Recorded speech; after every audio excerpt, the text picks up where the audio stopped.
अस्सलाम वालेकुम, welcome back to my channel. आज मैं आप सबके लिए माश की दाल से बनने वाले दही बड़े की रेसिपी लेकर आई हूँ। ये दही बड़े बहुत ही ज़्यादा सॉफ्ट बनकर तैयार होते हैं। इन दही बड़ों को आप बनाकर रमज़ान के लिए स्टोर भी कर सकते हैं। आपने मेरी इस रेसिपी को कंप्लीट वॉच करना है और मेरे साथ अपना फीडबैक कमेंट्स में ज़रूर शेयर करना है। चलें जल्दी से रेसिपी को स्टार्ट करते हैं। ये मैंने 1 कप माश की दाल ली है, जिसको मैंने 2 घंटे पहले भिगोकर रख दिया था। माश की दाल जो है वो अच्छे से सॉफ्ट हो गई है। अब मैं इसका पानी जो है वो निकाल दूंगी। इसे हमें ब्लेंड करना है। आप जूसर जग में भी कर सकते हैं या फिर चॉपर में भी कर सकते हैं। अगर आप ज़्यादा क्वांटिटी बना रहे हैं तो आपने थोड़ा थोड़ा करके ही इसे ग्राइंड करना है। मैंने सारी माश की दाल इसमें डाल दी है।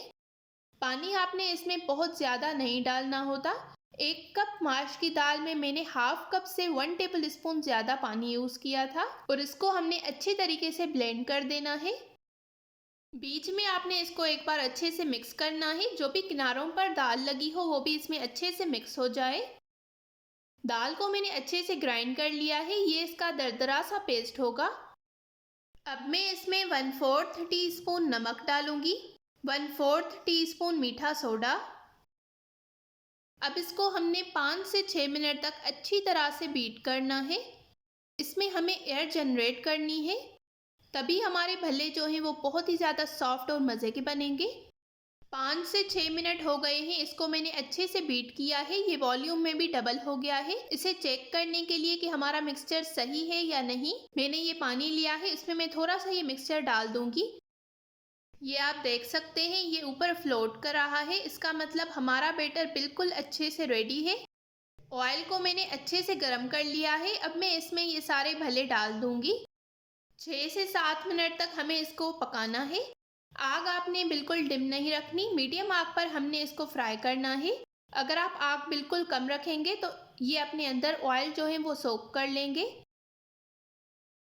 सारे भले मैंने डाल दिए हैं। अब मैं इसकी साइड जो है वो चेंज करूंगी। ये भल्ले रुई की तरह सॉफ्ट बनते हैं। आपने एक बार लाजमी ट्राई करना है। इन भलों को आप रमज़ान में बनाकर स्टोर भी कर सकते हैं। दोनों साइड से अच्छे से कलर आने तक हमें इसको पकाना है। दोनों साइड से अच्छा सा कलर आ गया है। 6 से 7 मिनट हो गए हैं इसको पकते हुए। ये अंदर तक भी अच्छे से कुक हो गए हैं। अब मैं इनको निकाल दूंगी। इसी तरह से मैं बाकी सारे भले बना दूंगी। अगर आप इनको फ्रीज करना चाहते हैं तो आपने इनको रूम टेम्परेचर पर ठंडा करके फ्रीज कर लेना है। ये बहुत ही ज़्यादा मज़े के हमारे भले बिल्कुल रेडी हो गए हैं। ये मैंने नॉर्मल पानी लिया है, उसमें मैं ये सारे भले डाल दूंगी।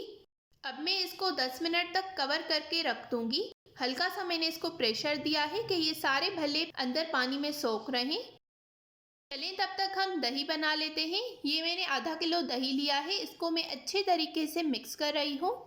अब मैं इसमें 1 टेबल स्पून नमक डालूंगी, हाफ टेबल स्पून कुटा हुआ ज़ीरा, half table spoon chaat masala powder.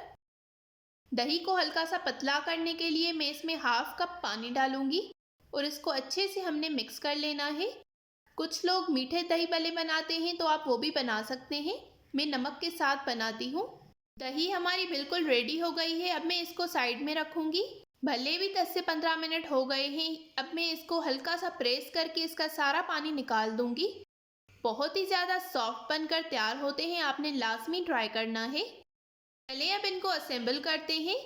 ये मैंने एक बर्तन लिया है जिसमें मैं ये सारे भले डालूंगी। नीचे थोड़ा सा मैंने ये दही डाल दिया है। अब इसके ऊपर मैं अपने सारे भले डाल दूंगी। इसी तरह से आपने भी इस रेसिपी को एक बार लाजमी ट्राई करना है और मेरे साथ अपना फीडबैक कमेंट्स में ज़रूर शेयर करना है। ये सारे भले मैंने इसमें डाल दिए हैं। अब मैं ऊपर से भी सारी दही डाल दूंगी। अगर आप इसी तरह से मेरी रमज़ान से रिलेटेड रेसिपीज़ देखना चाहते हैं तो चैनल को ज़रूर सब्सक्राइब करें। ऊपर से मैंने प्याज कट करके डाल दी है। अब मैं इसके ऊपर ये इमली की चटनी डाल दूंगी।